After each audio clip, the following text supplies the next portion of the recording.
જિલ્લા કોંગ્રેસે જિલ્લા પંચાયતની ચૂંટણીનું રણસીંગું ફૂંક્યું।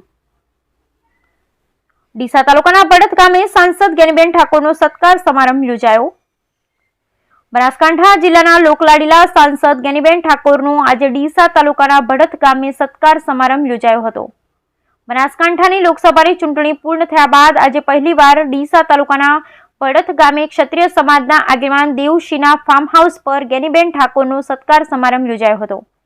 સાંસદ જ્ઞાનીબેન ઠાકોર બળદ ગામે આવેલ ચામુંડા માતાજીના મંદિર અને નકળંગ ભગવાનના મંદિરમાં દર્શન કરી ધન્યતા અનુભવી હતી। જ્ઞાનીબેન ઠાકોરે લોકસભાની ચૂંટણી સમયે ક્ષત્રિય જાગીરદાર સમાજ સહિત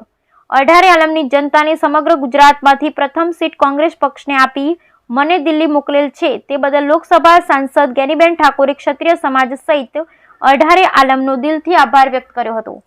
અને બનાસકાંઠા જિલ્લામાં આવનારી જિલ્લા પંચાયત તેમજ સ્થાનિક સ્વરાજ્યની ચૂંટણીમાં કોંગ્રેસને બહુમતીથી વિજય બનાવવા માટે સમાજના આગેવાનો તેમજ 18 આલમના લોકોને આહવાન સાથે વિનંતી કરવામાં આવી હતી। મંચ પર પ્રવચન આપતા લોકસભા સાંસદ જ્ઞાનીબેન ઠાકોરે ભારતીય જનતા પાર્ટી પર આકરા પ્રહારો કર્યા હતા અને લોકસભાની ચૂંટણીમાં ભારતીય જનતા પાર્ટી જે રીતે બનાસકાંઠાની જનતાને લપડાક મારી છે તે જ રીતે આવનારી જિલ્લા પંચાયત અને સ્વરાજ્યની ચૂંટણીમાં પણ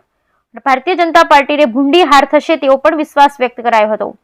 સાથે જે રીતે સરકાર દ્વારા શહેરી વિસ્તારમાં ઓવરબ્રિજ બનાવાયા છે અને મહિનાઓમાં તૂટી જાય છે ત્યારે એક ઓવરબ્રિજ બનાવવાનો જેટલો ખર્ચ થાય એટલો ખર્ચ ગ્રામ્ય વિસ્તારમાં એકબીજા ગામના જોડતા રોડ બનાવવામાં કરે તો ગ્રામ્ય વિસ્તારોમાં લોકોને પડતી મુશ્કેલીને દૂર કરી શકાય તેમ છે।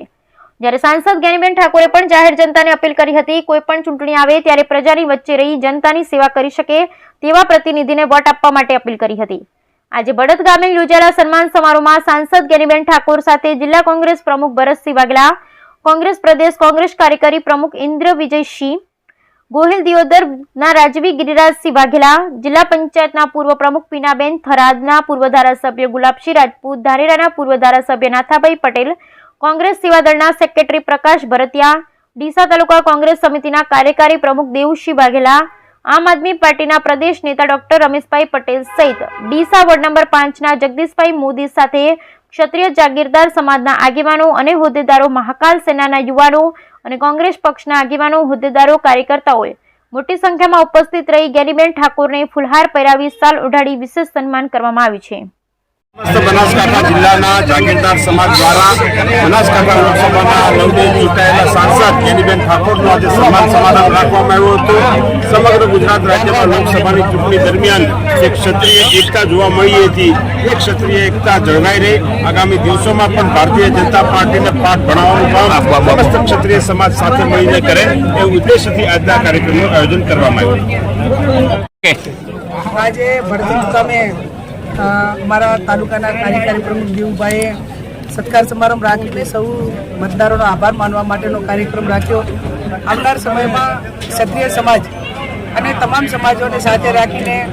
જે નાના મોટી લોકલ બોડીની ચૂંટણી હોય, 2028 વિધાનસભાની ચૂંટણી હોય એ લડવા માટેની જે રણનીતિ છે એ આજથી કરીને ચાલુ કરશે એવો એક સૂર પુરાણો અને જિલ્લાને લગતા જે કાંઈ નાના મોટા પ્રશ્નો હોય, વહીવટી તંત્ર કોઈ ખોટી રીતે અન્યાય કરતું હોય, પોલીસ તંત્ર ખોટી રીતે કોંગ્રેસના કાર્યકરોને હેરાન કરતું હોય તો કોંગ્રેસના સૌ આગેવાનો સાથે મળીને એને પ્રોટેક્શન આપશે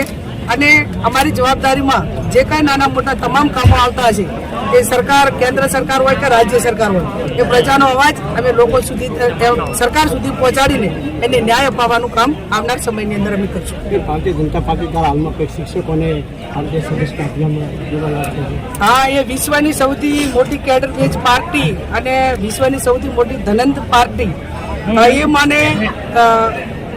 સભ્યની નોંધણી ચાલુ છે અને સભ્યની નોંધણી એમનો ટાર્ગેટ પૂરો નથી થતો ત્યારે વર્તમાનના ટીવી ચેનલોમાં બધે સાંભળ્યું હતું મેં કે સ્કૂલના વિદ્યાર્થીઓને ભારતીય જનતા પાર્ટીના સભ્ય બનાવે છે અને ગવર્મેન્ટ જોબ કરે છે જે શિક્ષકો એમને ક્યાંક ને ક્યાંક આ કામગીરી સોંપી છે તો હવે એ એમને નક્કી કરી લેવાનું છે કે એમની લોકપ્રિયતા કેટલી છે। આજે બનાસકાંઠા છે તો બનાસકાંઠાની અંદર 20 લાખ મતદારો છે અને લોકો તો હું માનું ત્યાં સુધી એનું પોપ્યુલેશન 30 લાખથી પણ વધારે છે અને એવા સમયની અંદર જ્યારે આ ભારતીય જનતા પાર્ટી હવે લોકોમાં એનું દિલમાં સ્થાન નથી ત્યારે વહીવટી તંત્રનો દુરુપયોગ કરીને વિદ્યાર્થીઓના અભ્યાસમાં ઉપર જે એક માઠી અસર પાડી રહ્યા છે એ રાજકીય બાબતે એમને દૂર રાખીને જે વહીવટી તંત્ર છે એમને એમનું કામ કરવા દેવું જોઈએ. તમારામાં તાકાત હોય તો રણ મેદાનમાં ચૂંટણી લડતા હો ત્યારે લડી લેવી જોઈએ. માત્ર